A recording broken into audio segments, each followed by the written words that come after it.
দেশের সুরক্ষার জন্য, সেফটি সিকিউরিটির জন্য কি আইন দরকার বা আইন পরিবর্তন দরকার, আমি জানতে চাইছি বিশিষ্ট আইনজীবী অরবিন্দজির কাছে। নমস্কার। এটা আহ, খুবই এটা গুরুত্বপূর্ণ বিষয়। দেশের সেফটি অ্যান্ড সিকিউরিটি, দেশের সেফটি অ্যান্ড সিকিউরিটির জন্য কি করণীয় দরকার। সব থেকে আগে দেশে একটা আইন করা দরকার কি মুসলিম, অনলি মুসলিম তারা একটা বিয়ে করবে, একটা তার স্ত্রী হবে, একটা ছাড়া আর দ্বিতীয় বিয়ে তারা করতে পারবে না। এটা কঠোরভাবে আইন করতে হবে। দ্বিতীয় বিয়ে যেটা করবে সেটা আইনের বা কোর্টের অবজারভেশনে করবে, প্রশাসনের অবজারভেশনে বিয়ে করবে, আর একটা সন্তান তারা জন্ম দেবে। সেই সন্তান, সে বাচ্চা সন্তান ফিমেল বা মেল যাই হোক না কেন, যে কোনো একটা সন্তান জন্ম দেবে। সেটা আবার আইনের অবজারভেশনে কোর্টে প্রশাসনের অনুমতি নিয়ে করবে। একটা ছাড়া দ্বিতীয় সন্তান জন্ম দিতে পারবে না। আর বিয়ে করার আগে প্রশাসন থেকে অনুমতি নেবে, আর সন্তান নেওয়ার, জন্ম দেওয়ার আগেও প্রশাসন থেকে অনুমতি নিয়ে করবে। আর যখন সন্তান একটা হয়ে যাবে তখন আইনভাবে তাকে আইনকে জানাতে হবে, কোর্টকে জানাতে হবে, প্রশাসনকে জানাতে হবে। আর তার যাতে দ্বিতীয় যাতে সন্তানও না জন্ম দিতে পারে তার জন্য তাকে ওষুধ গভর্নমেন্ট ওকে দেবে। তাকে মেডিকেল সায়েন্স হিসেবে যা একটা ইনজাংশন বা ওষুধ যেটা নিলে যাতে ও আর সেকেন্ড সন্তান জন্ম না দিতে পারে। এবার রইলো একটা লোক একটা যদি বিয়ে করলো, সে মহিলা হোক বা পুরুষ হোক, দেখা গেল কোনো মহিলা তার স্বামী মারা গিয়েছে, সে আবার দ্বিতীয় বিয়ে করলো, কিন্তু ও বিয়ে করতে পারে। হ্যাঁ, কখন করতে পারে? যখন একটা মহিলা তার স্বামী যদি মরে যায়, তার অ্যাবসেন্টে ও এক দ্বিতীয় বিয়ে করতে পারে, কিন্তু কোনো সন্তান আর জন্ম দিতে পারবে না। তার মানে একটা মহিলা, মুসলিম মহিলা, অনলি মুসলিম মহিলা ভারতবর্ষে, সে ভারতের নাগরিক, ভারতের নাগরিকতা পেয়েছে, এটা উদার আর প্রেমিক। যেহেতু এখানে হিন্দু সমাজ সংখ্যাগরিষ্ঠতা আছে বলে তারা মুসলিমরা এখানে থাকতে পারছে। এটা তাদের ভাগ্য ভালো কি আজকে হিন্দুরা সংখ্যাগরিষ্ঠতা আছে।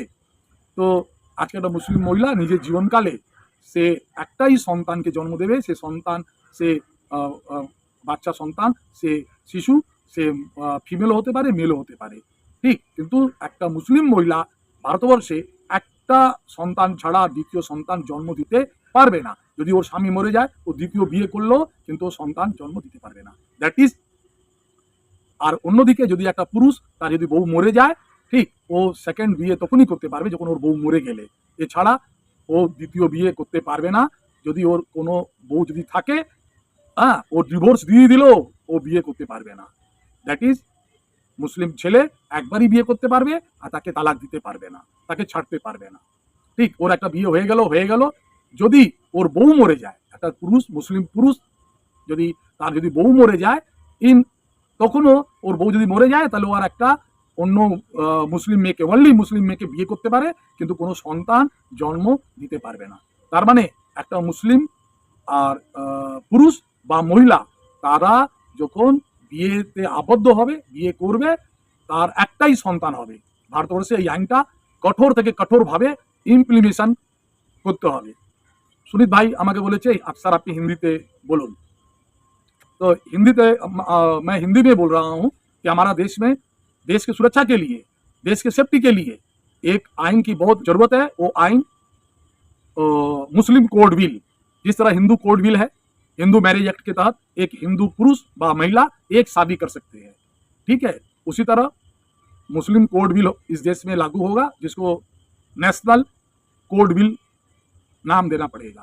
देश के हित के लिए, भारतवर्ष के हित के लिए, उसके अच्छाई के लिए, ताकि भारतवर्ष में गृह युद्ध नहीं हो, मारपीट दंगा नहीं हो। इसके लिए मुस्लिम पुरुष व महिला अगर वो लोग शादी कर रहे हैं तो कोर्ट और प्रशासन और पुलिस से परमिशन लेकर उनको शादी कर सकते हैं। और अगर उनको संतान को जन्म देना है तो वो एक ही संतान को दे सकते हैं। मुस्लिम लोग के लिए ये आइन इस देश में लागू करना ही पड़ेगा। मुस्लिम पुरुष अपने जीवन काल में एक ही संतान को जन्म दे सकता है। अगर उसकी पत्नी मर गई है या अगर किसी कारणवश डिवोर्स हो रहा है, वो भी कोर्ट के कानून के माध्यम से होना चाहिए। तो वो अगर उसके पहले बीवी से अगर एक संतान हो गया है तो वो सेकंड जब डिवोर्स देने के बाद, पहले बीवी को डिवोर्स देने के बाद या उसके मृत्यु के बाद अगर वो सेकंड शादी कर रहा है, उसको वो ओनली मुस्लिम से ही शादी कर सकता है और नॉन मुस्लिम से वो शादी नहीं कर सकेगा। ये कानून देश में बनाना ही पड़ेगा। और चूंकि वो पहले शादी किया था एक मुस्लिम लड़की से और उससे अगर कोई संतान है और उसकी बीवी मर गई है या उससे तलाक हो गया है, तो उस अवस्था में चूंकि उसकी बीवी से तलाक हो गया या मर गई, तो उस अवस्था में वो अगर सेकंड शादी कर रहा है, वो भी उसको ओनली मुस्लिम से ही वो कर सकता है, लेकिन वो उस अवस्था में वो संतान को जन्म नहीं दे सकता। इसी तरह कोई भी मुस्लिम लड़की वो किसी से भी नॉन मुस्लिम से भी शादी कर सकती है, वो अच्छा है, ठीक है, अगर वो नॉन मुस्लिम से शादी कर रही है। लेकिन अगर मुस्लिम लड़की मुस्लिम से शादी कर रही है तो वो एक ही संतान को जन्म दे सकती है और उसके बाद में वो और सेकंड संतान को जन्म नहीं दे सकती। ये कानून इस देश में लागू करना जरूरी है। अगर मान लीजिए उसका पति का डेथ हो गया है, ठीक है, वो सेकंड शादी कर सकती है, लड़का मुस्लिम हो या नॉन मुस्लिम हो, वो कोई बड़ी बात नहीं है, ठीक है। लेकिन अगर वो मुस्लिम पुरुष से शादी कर रहा है तो वो सेकंड बार माँ नहीं बन सकती, सेकंड बच्चा को जन्म नहीं दे सकती। इस देश में इस कानून को कठोर से लाना पड़ेगा, कठोर से कठोर लागू करना पड़ेगा।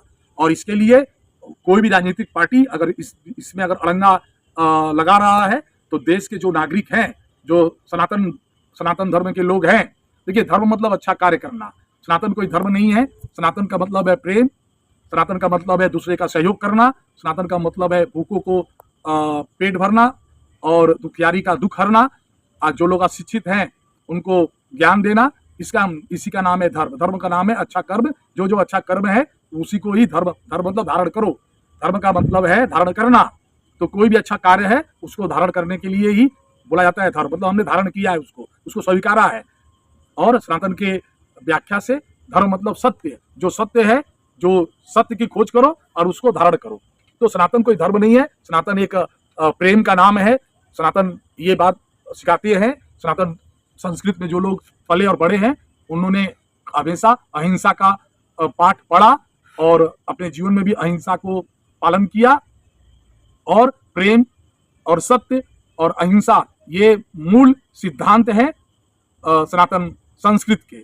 और ये हमारा जो आर्यव्रत, जम्बूद्वीप, भारतवर्ष, हिंदुस्तान, इंडिया, भारत जो भी हो, इस जो भूखंड है, इस भूखंड में जो विदेशी जो आक्रांताओं ने, विदेशी जो शक्ति ने आकर यहाँ पर दखल किया और वो लोग जो कुकर्म किए हैं वो उसका कोई भी क्षमा के लायक नहीं है।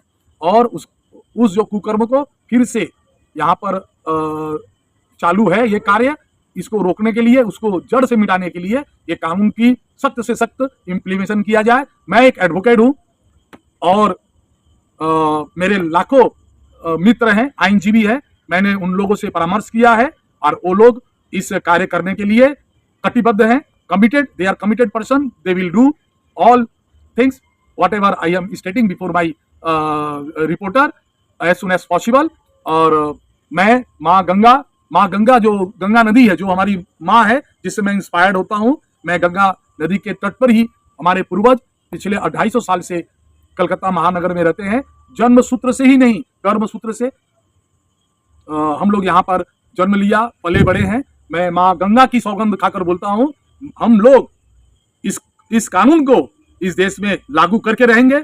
और जो भी राजनीतिक पार्टी इस कानून को लागू करने के लिए, इस कार्य को लागू करने के लिए अगर बाधा अपने तुच्छ स्वार्थ के लिए तैयार करेगी, उस राजनीतिक पार्टियों को सर्वनाश हम लोग कर देंगे। आज से 35 साल पहले 1990 साल में हम लोग जब छोटे थे तो हम लोग ने देश में टीवी के माध्यम से देखा कि बहुत सारे लोग एक छोटी सी भूमि का टुकड़ा, जो फैजाबाद, उत्तर प्रदेश का एक जिला है फैजाबाद, वहां पर एक जमीन के टुकड़ा पर एक स्ट्रक्चर, एक छोटा सा बिल्डिंग, उस बिल्डिंग को वो लोग पाने के लिए अनुनय विनय कर रहे थे, प्रार्थना कर रहे थे कि आप लोग ये ला हमको दे दो, ये हमारे जो पुरुषों में उत्तम है, पुरुषोत्तम, उनको भगवान नहीं बोलते हैं, राम को भगवान जिनको बोलना है बोलिए, लेकिन जो किताबों में लिखा है, जो घटना घटा, जो हमारे ऋषि मुनि ने, हमारे इस धरती के जो पावन धरती जो हमारा तपो भूमि है, जहाँ पर महर्षि ऋषि लोग जन्म लिए, उन्होंने राम को एक इंसान ही बोला और उन्होंने कहा कि राम पुरुष है, एक पुरुष, और पुरुषों में उत्तम है।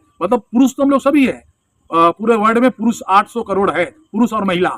तो वो पुरुषों में उत्तम है, तो उन्होंने उत्तम में कार्य किया, तो ये उनका जन्म स्थान है और ये उस पर जो बनाया हुआ ये जो बिल्डिंग है, इमारत है, ये हम लोगों का है, आप लोग हमको दे दीजिए। और रहा यहाँ से थोड़ा सा दूर पर हम लोग बहुत बड़े से मस्जिद बनाएंगे, इमारत बनाएंगे आप लोग के लिए। हम लोग अपने सर पर ईटा को ले जाकर अपने खर्चे से बहुत सुंदर बनाएंगे। लेकिन यहाँ के हमारे देश के एडामेंट लोग वो एडामेंट लोगों ने क्या किया कि उसको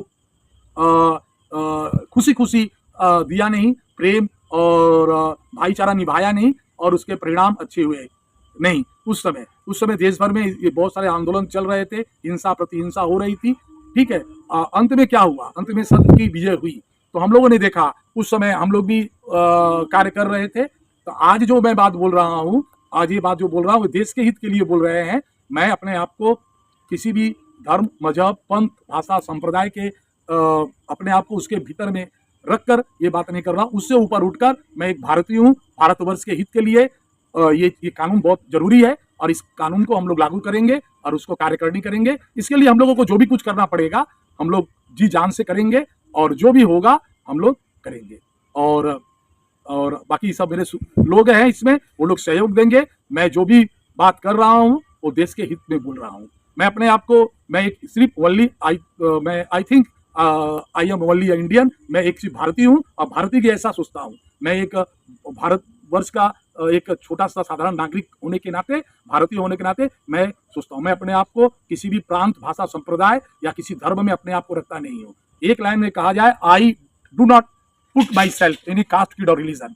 ठीक है, इससे एबव ऑल सिर्फ एक मानवता के नाते कि एक जो इतना पवित्र धरती है, जिसने सारा पृथ्वी को प्रेम, सत्य, अहिंसा का पाठ पढ़ाया और सबका सहयोग किया। अभी कुछ साल पहले कोरोना में भी हमारे देश से ही सब मेडिसिन बनकर विदेश में गए, सारा पृथ्वी के लोगों को सहयोग किया।